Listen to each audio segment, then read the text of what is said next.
qadrli obunachilar, biz navbatdagi oshxona mebelimizni Namangan 3 tumaniga olib keldik. Nosir jo'nagan xonadoniga.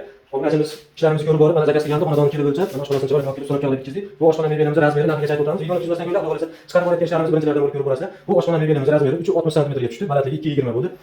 Mokriy akrildan ishlatdik. Rossiyskiy doskalarni qo'yib, rossiyskiy laminatlarda ishlatib berdik. Korpuslargacha, oshxonalarga to'rttadan qatirilgan, kirunga bosilgan, chekasiga turib tushgan. Mo'ykalargacha germetlar qo'yib, printerlargacha qo'yib qo'ydik. Xonadon egasi o'zi ustiga kafening o'zimiz bosamizga shu kafesiga olib kelib so'rab bitirib berdik. Bu oshxona mebelimiz ichida mebelni o'zi mo'yka, magniti, sochiqgich, diodchalarimiz bor, taxtagacha, tushkurchaga cho'ntaylarimiz ham bor. Mana shu holatda. Haladan ikkinchalik katta razmerda qo'yish uchun tepasiga bitta ochiq qo'yib qo'ydik. Buni olib qo'ydik. Katta haladan qo'ysa ham bo'laveradi. Tepa kanis qoshlarigacha qo'yib. Chiroyli ustanib qildik. Gaz yetishgan, granul bilan tayyorlangan pechlarni qo'yib qo'ydik. Rolilarimiz ichiga qo'shib solgan patslari ham bor. Vakuumligidan qo'ydik, xonadonlarimiz ham.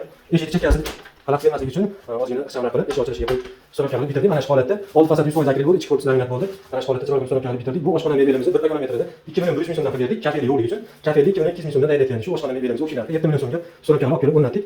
Kim ishonch olsa murojaat qilaverasizlar, vodiy bo'ylab xizmat ko'rsatamiz, telefon nomerlarimizni qo'yamiz, borib o'lchash, mebel so'rab qilish, kelishilgan mebellarning ichida bo'ladi. Mana shu holatda. Video davomida hatto kamchilik bo'lsa so'raymiz, qo'ldan kelgancha qilib borayotgan ishlarimizni chiqarib boryapmiz. Video yoqqancha like bosib, o'rnatib qo'ying. Hammalarga rahmat.